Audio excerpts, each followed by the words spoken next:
आज नांदेड़ के police station में बहुत ही तनाव का माहौल था। एक के बाद एक कई लोगों से पुलिस इन्वेस्टिगेशन कर रही थी। हैरत की बात तो ये थी कि ये सब मिसिंग शुभांगी के अपने हैं, उसके अपने परिवार वाले। जनार्दन जोगदंड शुभांगी के पिताजी हैं। बताओ सच क्या है? कहाँ है शुभांगी? मुझे नहीं पता। भाग गई होगी अपने यार के साथ। वो लड़का खुद शुभांगी की मिसिंग कंप्लेंट करवाने आया था। अब सच बताओ, कहाँ है शुभांगी? तुम ऐसे नहीं मानोगे। लाओ रे उसको। इंस्पेक्टर के कहने पर हवलदार कृष्णा जोगदंड को अंदर लाया। कृष्णा पहले से ही डरा हुआ था। कृष्णा शुभांगी का बड़ा भाई था। सुन कृष्णा, अगर तू अपनी भलाई चाहता है तो फटाफट सब कुछ सच बता। किधर है शुभांगी? मुझे नहीं पता। तुम लोग ऐसे मुंह नहीं खोलोगे। हवलदार, शुरू हो जा। हवलदार और इंस्पेक्टर मिलकर जनार्दन और कृष्णा जोगदंड की पिटाई कर रहे हैं। पर ऐसा क्यों? ये जानने के लिए हमें शुभांगी की कहानी जाननी होगी। जिस दिन शुभांगी का एडमिशन मेडिकल कॉलेज में हुआ था, तो शुभांगी का पूरा परिवार बहुत खुश था, खास करके उसके पिताजी जनार्दन जोगदंड। शुभांगी, तूने हमारा नाम रोशन कर दिया बेटी। तू हमारे परिवार की सबसे पहली डॉक्टर होगी। तूने मेरी छाती गर्व से फुला दी बेटी। सदा खुश रहना। जीजाजी, हम अपनी शुभांगी के लिए एक डॉक्टर पति ही ढूंढेंगे। अरे केशव, इन सब के लिए अभी समय है। पहले शुभांगी को अच्छे से पढ़ने दे और बड़ी डॉक्टर बनने दे। हाँ, ये सही है। शुभांगी के डॉक्टर बनने में उसका पूरा परिवार उसे सपोर्ट कर रहा था। पर जैसा कि आम घरों में होता है, लड़कियों पर कई सारी पाबंदियां होती है। वैसे ही शुभांगी पर भी कई पाबंदियां थी। उसे रोज 7 बजे से पहले घर लौट आना था, और अगर वो गलती से भी लेट आती तो उसका भाई आते ही उसे थप्पड़ मारता। पर दादा, मेरा प्रैक्टिकल था, 7:10 को खत्म हुआ। वो सब मुझे नहीं मालूम। तुझे 7 बजे के अंदर घर आ जाना चाहिए था। दूसरी लड़कियों की तरह तू हमारी इज्जत उछाले, ये हमको हरगिज बर्दाश्त नहीं होगा।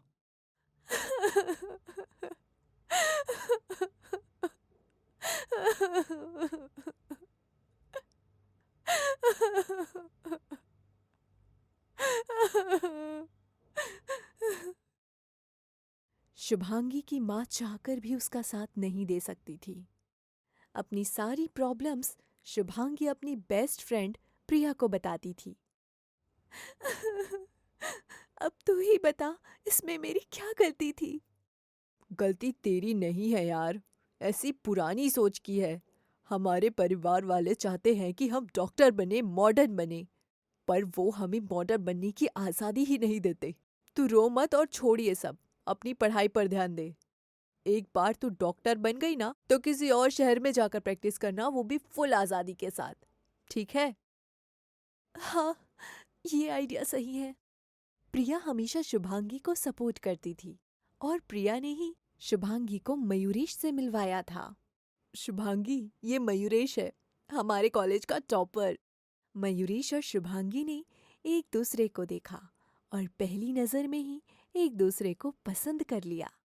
वो दोनों अक्सर कैंपस में साथ रहते, बातें करते, और धीरे धीरे उन दोनों की दोस्ती प्यार में बदल गई।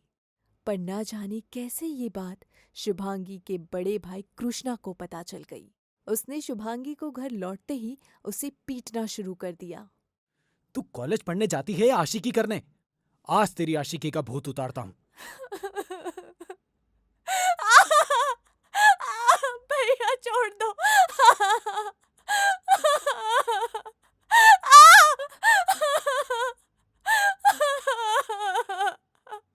नहीं, नहीं भैया, नहीं।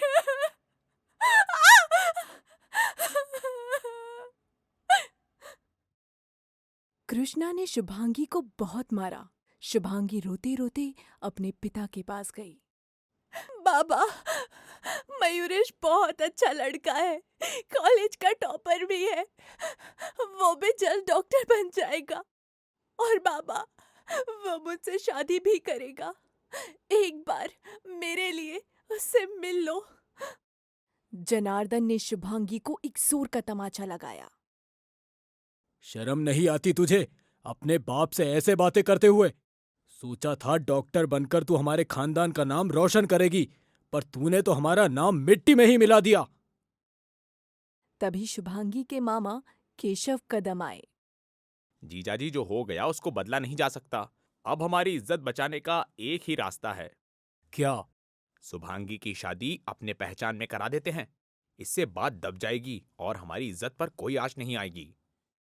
जनार्दन जोगदंड को केशव कदम की ये बात सही लगी।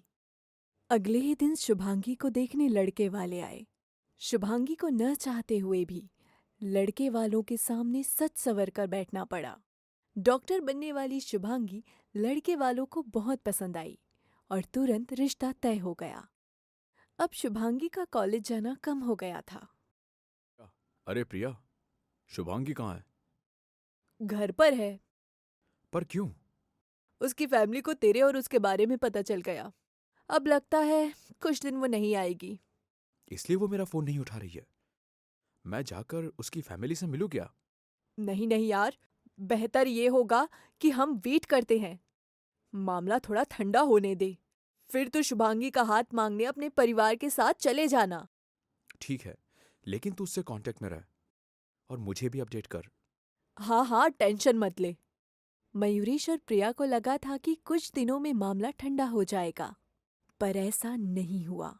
लड़के वालों को शुभांगी की लव स्टोरी के बारे में पता चल गया और उन्होंने जनार्दन जोगदंड को फोन करके बहुत खरी खोटी सुनाई, जिसे सुनकर जनार्दन का माथा ठनक गया। आज तेरी वजह से सब लोग मेरे नाम पर थू थू कर रहे हैं।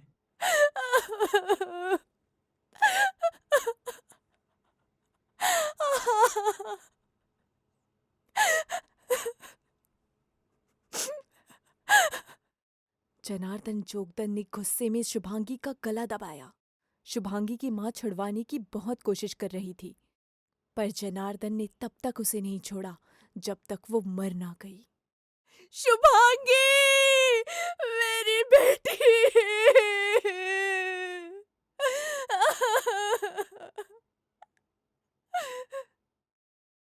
शुभांगी मर चुकी थी। उसकी लाश को जनार्दन, कृष्णा और केशव कदम अपने खेत ले गए और रात के अंधेरे में लाश को जला दिया। बचे हुए अवशेषों को भी पास की नदी में बहा दिया। शुभांगी के मर्डर का कोई सबूत नहीं था। पर जब शुभांगी का फोन नहीं लग रहा था और वो कई दिनों तक कॉलेज नहीं आई, तो प्रिया और मयूरेश परेशान हो पुलिस स्टेशन में कंप्लेन लिखवाई। प्रिया के स्टेटमेंट से पुलिस को पता चला कि शुभांगी की फैमिली को मयूरेश और शुभांगी के अफेयर के बारे में पता चल गया था और खबरियों ने पुलिस को बताया कि कुछ दिनों पहले जनार्दन जोगदंड के घर में बहुत बड़ा झगड़ा हुआ था और इसी वजह से पुलिस ने जनार्दन, कृष्णा और केशव कदम को हिरासत में ले लिया था। केशव कदम ने जल्द ही हार मान ली। मैं सब कुछ सच बताता हूँ। इसी ने मारा है शुभांगी को।